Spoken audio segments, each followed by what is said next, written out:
Itu apa? Bahasa Inggris atau bahasa Jepang? Bahasa pengantarnya? Bahasa pengantar di kelas bahasa Jepang kalau Oke. ambil mata kuliah. Oke. Bahasa Jepang aja anda nggak ngerti. Apalagi anda kuliah di sana. Bahasa Inggris di sana. Bentar. Katakanlah, Bentar. 4 tahun pun bekerja di sana, sekolah di sana. Kalau belanja tuh pakai bahasa Jepang. Mau buka gaguso scholarship. Iya, tapi nggak lulus. Kok nggak lulus sih? Buktinya Search jurnal saya, paten saya, woy. nggak perlu buktinya ada. Hah? Anda bisa membantah dengan tadi contoh dari ijazah yang Syarat untuk menjadi dokter adalah paten. Biar kau tahu. jangan simpel saja. Ijazah aja nama paten syarat jasa Totalit doktor Cina paten itu. adalah oke baik.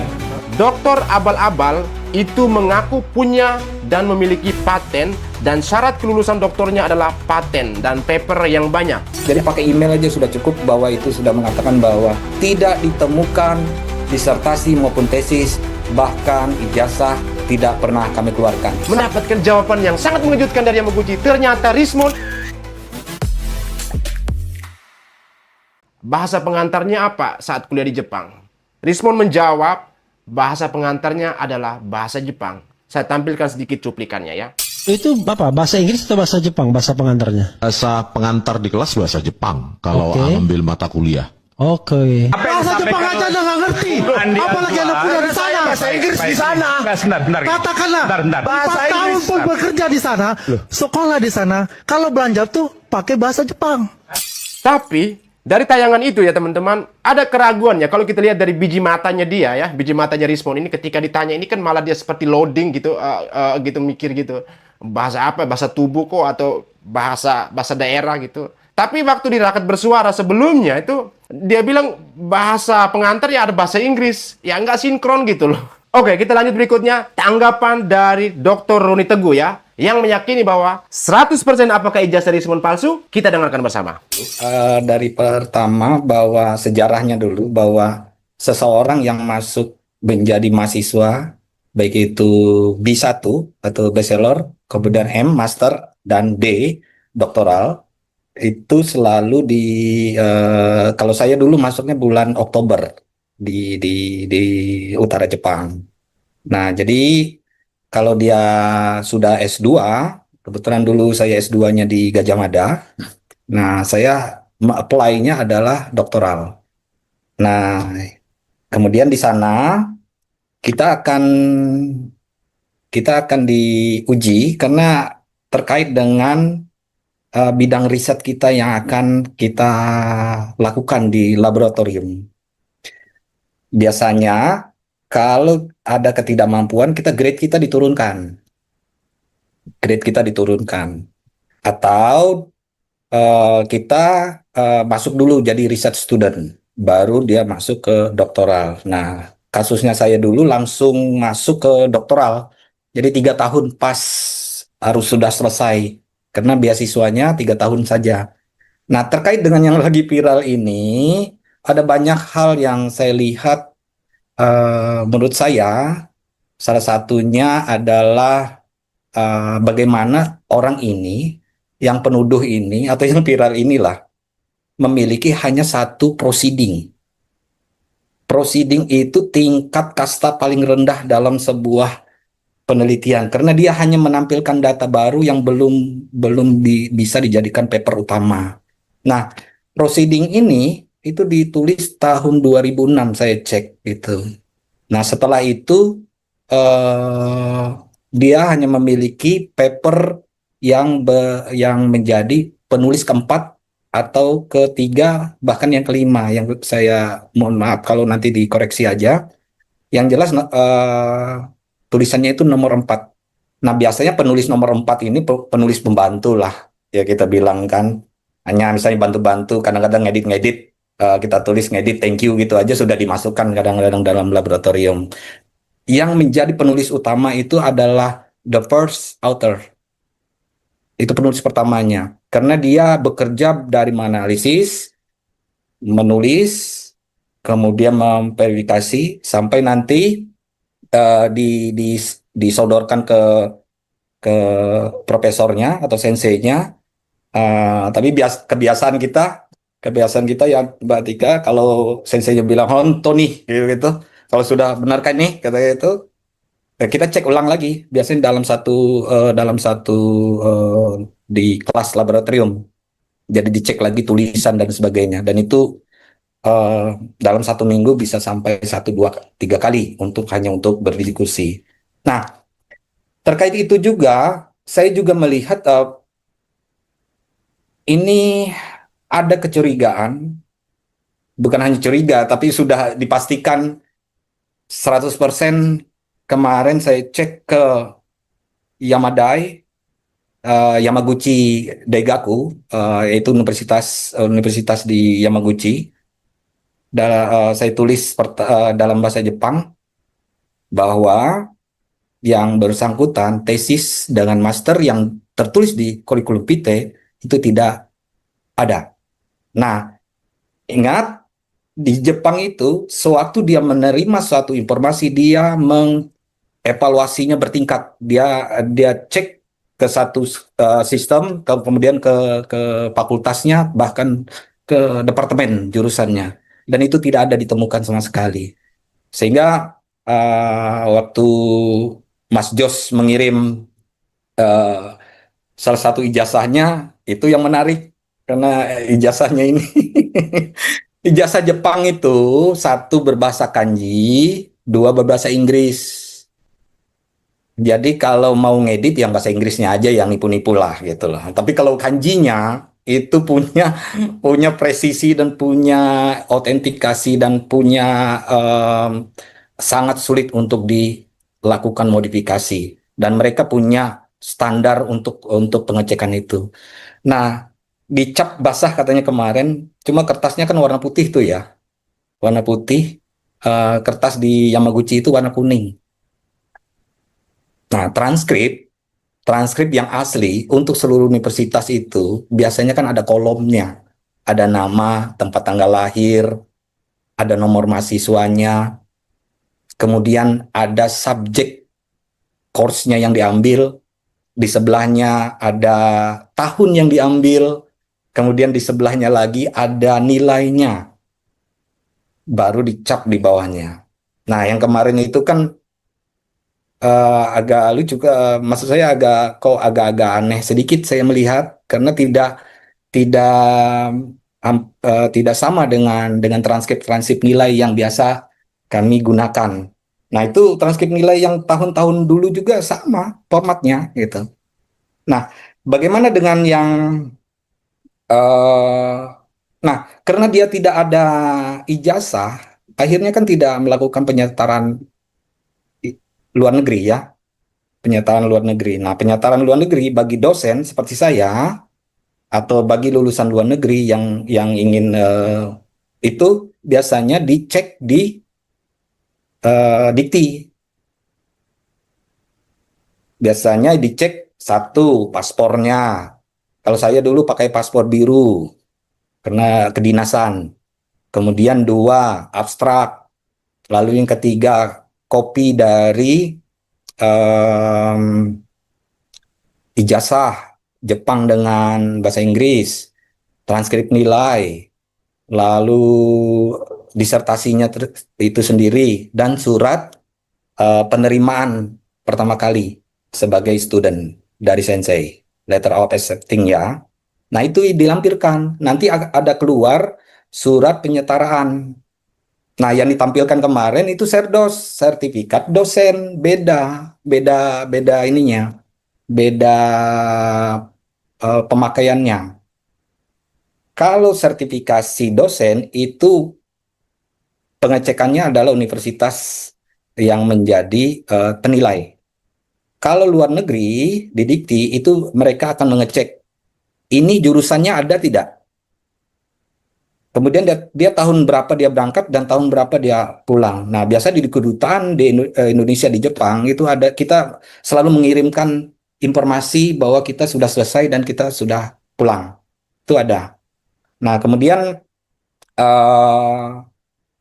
selain penyetaraan ijazah, ini kuncinya sudah nih, kuncinya. Kalau itu tidak terdata, bisa dipastikan ini nanti Mas Jos lah yang tampilkan bagaimana ininya bentuk bentuk ijazah yang dia tampilkan di media sosial. Nah, lalu apakah dia pernah menulis paper? Kita cek sebenarnya ada, tetapi sudah digomi. Bahasa Jepang digomi itu ditaruh di tempat sampah bagi orang Jepang itu karena sudah lewat waktunya. Jadi hanya ada di list proyeknya profesornya bahwa dia pernah menulis paper. Apakah dipublikasi? Tidak, karena di situ tidak tertulis dipublikasi. Jadi biasanya paper utama itu adalah syarat disertasi. Jadi kalau dia proceeding, poster, kemudian jurnal, baru dapat satu bagian riset. Kemudian dia ulangi lagi untuk paper-paper yang lain supaya bisa memenuhi standar akhir sebuah disertasi. Nah, itu bab 1, bab 2, bab 3, kemudian bab 5 dan sebagainya itu kan ada di dalamnya untuk tulisan dari paper, extracting dari paper-papernya maupun dari proceedingnya. Nah, bisa dibayangkan hanya satu proceeding itu bisa menulis paper, sementara paper dan proceedingnya bertolak belakang. Satu tentang email processing, satu tentang kripto, nggak nyambung. Tuh. Ya. Nah, terus yang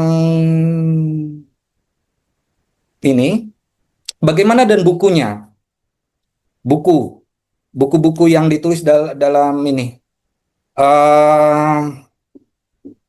Bagi orang Jepang, kalau kita berkontribusi, mereka menghargai kontribusi kita.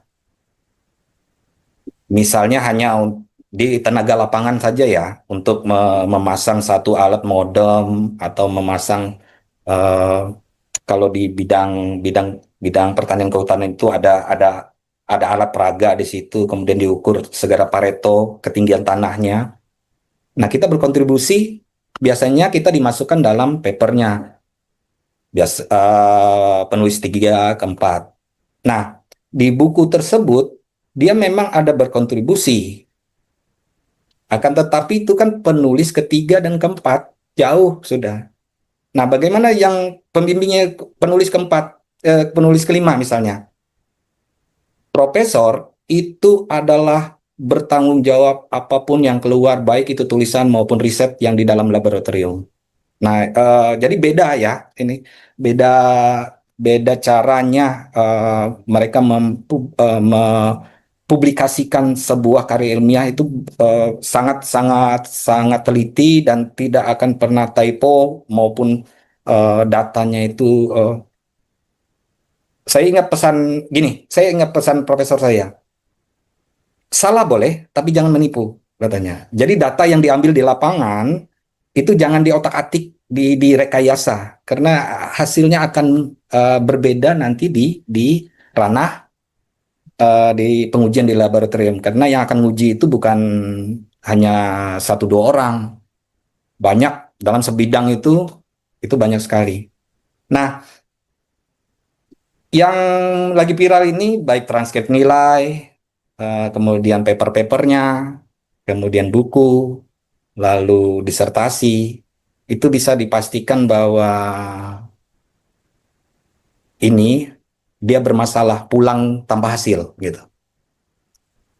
Jadi banyak tuh pulang tanpa hasil, tanpa ada yang membawa sesuatu, sehingga dia tidak bisa melakukan penyetaran ijazah.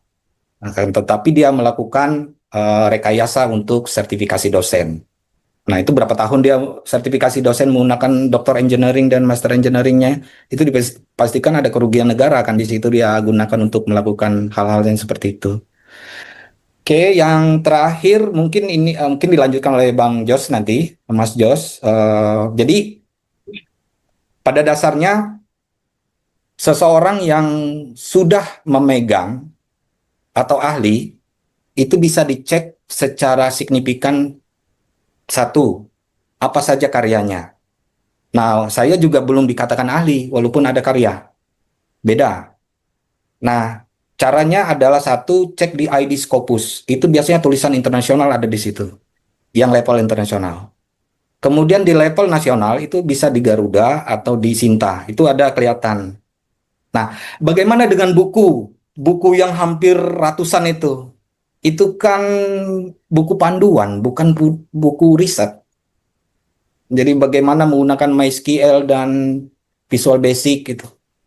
Itu kan anak diploma 3 atau masih ada nggak diploma 3 sekarang? Atau anak-anak S1 yang ini mereka sudah belajar hal-hal yang seperti itu. Nah, jadi yang kita temukan banyak hal yang keganjilan dari baik itu ijazahnya karena tidak sama dengan yang sama yang otentik dengan yang beredar di sesama alumni di Yamadai. Kemudian yang kedua, transkripnya juga berbeda dengan yang lainnya. Nah, kita bandingkan juga dengan lulusan Yamaguchi yang berdekatan juga ada perbedaan. Jadi ada satu cap yang di bawah seal-nya rektor, kemudian seal-nya Yamaguchi. Itu ada 2 cap. Nah, kalau dia kan punyanya 1 cap gitu. Lalu di ijazah itu tidak boleh ada tanda tangan. Dia punya kanji sendiri, punya rektornya atau presidennya di seluruh Jepang, dan ada seal capnya, dan itu tidak mungkin dipalsukan karena mereka punya identitas sendiri untuk setiap. Seperti saya, nama saya tidak perlu untuk tanda tangan, jadi ada dikasih cap di sana untuk sign, baik itu di buku tabungan maupun di aktivitas-aktivitas lain yang bersifat di akademis maupun di luar, baik di pasar maupun di mana, di kelurahan lah, di sana kan di kecamatan di sana kita pakai seal itu. Dulu saya ingat tahun 2002 pertama kali internet itu mulai hadir. Jadi dulu pakai apa ya produknya, dulu pakai Telkomsel, Telkomnet instan rasanya itu, sorry. Dan kecepatannya cuma 64 kilo. Jadi dengan dibanding sekarang dengan kecepatan yang sangat tinggi, yang sudah giga, itu jadi transfer ilmu pengetahuan, gambar maupun video itu sangat cepat. Nah, terkait dengan dipotong-potongnya transkrip, ijazah, dan sebagainya, apakah pelanggaran etika? Jadi gini, ijazah itu kan suatu hal yang kita miliki, karena hanya kita sendiri yang tahu itu, bahwa nilai kemampuan kita secara transkrip nilainya B dan C atau D misalnya itu, karena kita sendiri yang tahu. Nah, sewaktu kita melamar pekerjaan atau kita melamar sesuatu ke tempat yang membutuhkan keahliannya kita, yang dibutuhkan dengan jurusannya kita, mereka akan melihat itu sebagai standar bahwa seseorang ini dia dulu pernah belajar atau tidak untuk dalam suatu subjek mata kuliah atau dalam jurusan tersebut. Nah, mungkin kan sekarang kan dunia kerja kan melihat IPK, kemudian dia melihat subjek-subjek yang pernah dipelajarinya. Nah, terus yang kedua, apakah itu pelanggaran etik? Ya, saya pikir ya kalau kita menampilkan ijazah kita nanti di copy orang, dibeli orang, kan jadi bermasalah. Saya kemarin dengan Mas Jos, saya kirim Mas Jos nih ada ijazah ini, jadi teman-teman DE Talk, Digital Forensik komunitas itu bisa kita beli nih ijazah luar negeri dengan sesederhana itu dengan daerah digital ini. Kenapa? Karena template-nya itu sudah ada. Yang membedakan adalah tadi ada kode-kode tertentu yang kalau di ijazah Jepang kita seal-nya ada 2, kalau S1 itu ada 3 malahan. Kemudian di ijazah kanjinya itu tidak tanda tangan yang seperti yang diperlihatkan tadi. Nah, kita punya kanji yang spesial.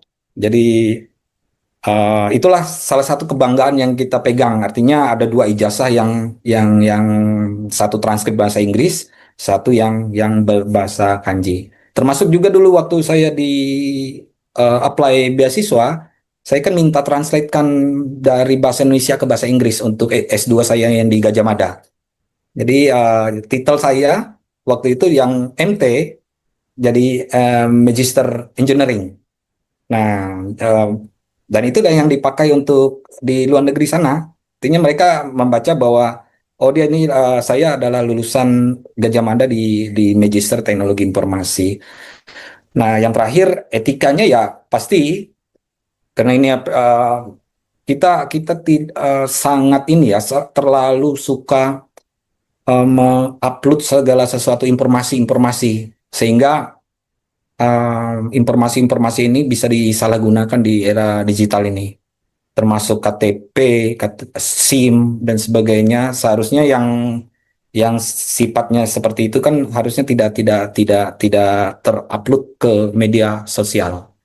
Pak Roy, ya, Anda kan katanya bertiga itu peneliti.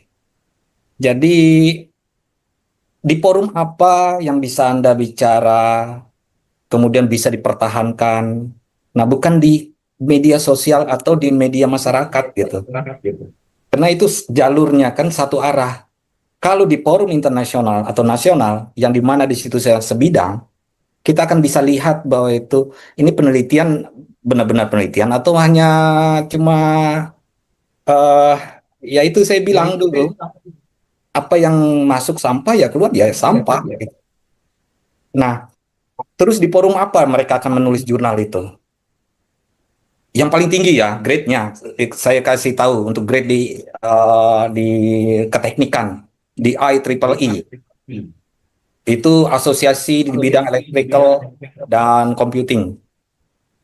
Bisa mau nembus di situ? Saya yakin enggak bermutu gitu loh. Atau ke Springer. Kita ya, percetakannya. Atau kita turunkan lagi ke bidang-bidang yang lain, Nature atau jurnal-jurnal yang lain, Wiley misalnya. Apa mau nulis di situ? Gitu. Hasil penelitiannya. Tapi kalau misalnya penelitiannya ini untuk membuktikan sesuatu yang bisa kita bantah, sangat datanya banyak kok gitu. Dan itu bisa dilihat gitu. Mas Jos tadi menampilkan juga. Nah, apalagi yang ijazah-ijazah yang penuduh ini. Ya kalau di rekayasanya bahasa Inggrisnya yang typonya itu dikirim lagi ke Ban PT kan, kalau orang jeli akan kelihatan tuh typonya di ijazah S2-nya. Yang bahasa Inggris. Nah, yang ini direkayasa kanjinya lagi. Waduh, gitu.